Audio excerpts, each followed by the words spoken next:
सुप्रभातम प्यारे बच्चों। संस्कृत व्याकरण में आज मैं शब्द रूप प्रकरण को प्रारंभ करने जा रहा हूँ।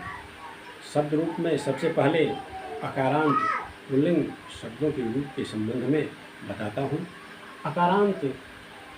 अकारांत से तात्पर्य होता है अकार जोड़ अंत अकारांत बनता है, अर्थात जिसके अंत में अ हो वह अकारांत शब्द कहलाता है, और वह यदि पुल्लिंग हो तो वह अकारांत पुल्लिंग शब्द कहलाता है। तो अकारांत पुल्लिंग शब्दों के साथ सभी विभक्तियों और वस्तुओं में लगने वाले प्रत्यय। यहाँ सबसे पहले यह बताया जा रहा है कि अकारांत पुल्लिंग शब्दों के रूप जो बनाए जाएंगे उसमें कौन कौन से प्रत्यय, किस विभक्ति और वचन में कौन प्रत्यय लगाए जाते हैं। तो सभी पुल्लिंग शब्दों के साथ यही प्रत्यय, जितने भी अकारांत पुल्लिंग शब्द हैं उसके साथ यही प्रत्यय लगाकर शब्द रूप का निर्माण किया जाता है।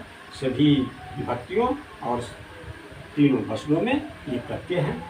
प्रथमा में अकारांत पुल्लिंग शब्दों के साथ एक वचन में आह, द्विवचन में औ और बहुवचन में आह लगाया जाता है।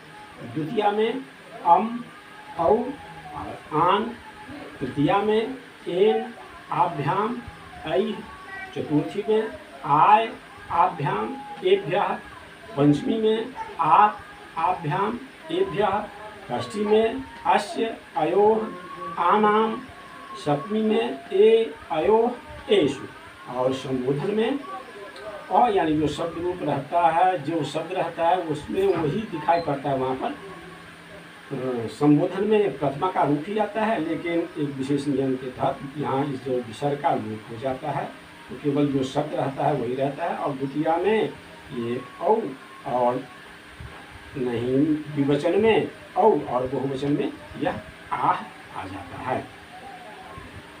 इस प्रकार यहाँ एक बालक शब्द रूप में देखते हैं इन प्रत्ययों को लगाकर जो किस प्रकार बनता है। यहाँ इधर सभी विभक्तियाँ दी गई है और संस्कृत में तीन वचन जो होते हैं, एक वचन, द्विवचन और बहुवचन, यह है। तो इसका प्रथमा एक वचन में जैसे यहाँ बताया कि अह लगता है, तो यहाँ बालक में अह लगाया बालकः। द्विवचन में औ लगता है, तो यहाँ बालकौ, कौ में औ लगाया बालकौ। बहुवचन में आह लगता है, तो यहाँ बालक में आह लगा दिया बालका। ऐसे ही द्वितीया के एक वचन में अम लगता है, तो यहाँ बालकम। औ द्विवचन में औ लगता है, तो यहाँ बालकौ, और बहुवचन में आन लगता है तो बालकान। तृतीया के एक वचन में एन लगता है, तो यहाँ तृतीया के एक वचन में बालक के साथ एन, बालकेन। द्विवचन में आभ्याम, तृतीया के द्विवचन में आभ्याम, तो यहाँ पर आभ्याम लगाकर बालकाभ्याम।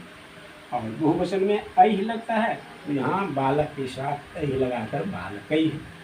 ऐसे ही चतुर्थी में आय लगता है, तो बालक के साथ आय लगाया गया बालकाय। द्विवचन में आभ्याम लगता है, तो बालक के साथ आभ्याम लगाया गया। और बहुवचन में एभ्य लगता है, तो यहाँ बालक के साथ एभ्य लगाकर बालकेभ्य हुआ। पंचमी में यहाँ एक वचन में आत लगता है, यहाँ आत बालक के साथ आत लगाकर बालका। द्विवचन में आभ्याम लगता है, तो बालकाभ्याम। और बहुवचन में एभ्य लगता है, तो बालकेभ्यः। ऐसे ही षष्ठी के एक वचन में अस्य, तो बालक के साथ अस्य बालकस्य। और द्विवचन में अयोः, तो बालक के साथ अयोः बालकयोः। और बहुवचन में आनाम, तो बालक के साथ आनाम बालकानाम। और सप्तमी के एक वचन में ए लगता है, तो सप्तमी के एक वचन में बालक के साथ ए। और द्विवचन में अयोः, षष्ठी के समान ही, तो यहाँ बालकयोः। और बहुवचन में एषु लगता है, एषु, तो बालक के साथ एषु बालकेषु। और संबोधन में यहाँ हे दिया भी जा सकता है, नहीं भी दिया जाता है वाक्य में। और बालक यहाँ पर और कहा कि वो आता है यहाँ से और विसर्ग का लोप हो जाता है, तो जो शब्द रहता है वही रह जाता है। यहाँ पर बालक शब्द है तो बालक ही, यही संबोधन का रूप होता है इसका।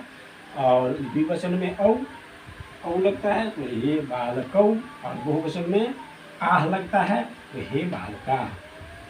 इस प्रकार यह शब्द रूप बनता है बालक का।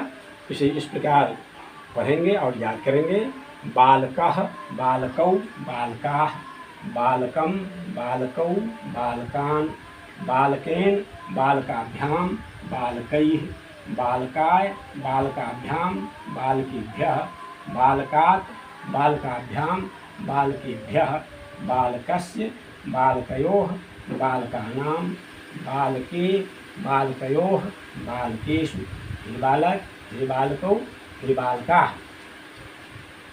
जितने भी पुल्लिंग अकारांत शब्द होते हैं सभी के रूप इसी प्रकार होते हैं। यहाँ कुछ नाम दिया गया है। राम, कृष्ण, शिव, शंकर, नर, मानव, मनुष्य, अश्व, गज, सिंह, काक, शुक, पिक, तड़ाक, विद्यालय आदि सभी अकारांत पुल्लिंग शब्दों के रूप बालक के समान ही होते हैं। अर्थात यहाँ बालक में जिन जिन विभक्ति और वस्तुओं में जो प्रत्यय लगाया गया है, यहाँ बालक शब्द रूप के साथ ये लाल रंग से लिखकर वह बता दिया गया है। इसी प्रकार लाल रंग से जितना लिखा गया है, जिस शब्द जिस अकारांत पुल्लिंग शब्दों का रूप बनाना हो उस शब्द में इसी प्रकार लाल रंग के लिखे प्रत्यय को लगा देने से उस शब्द का रूप बन जाता है।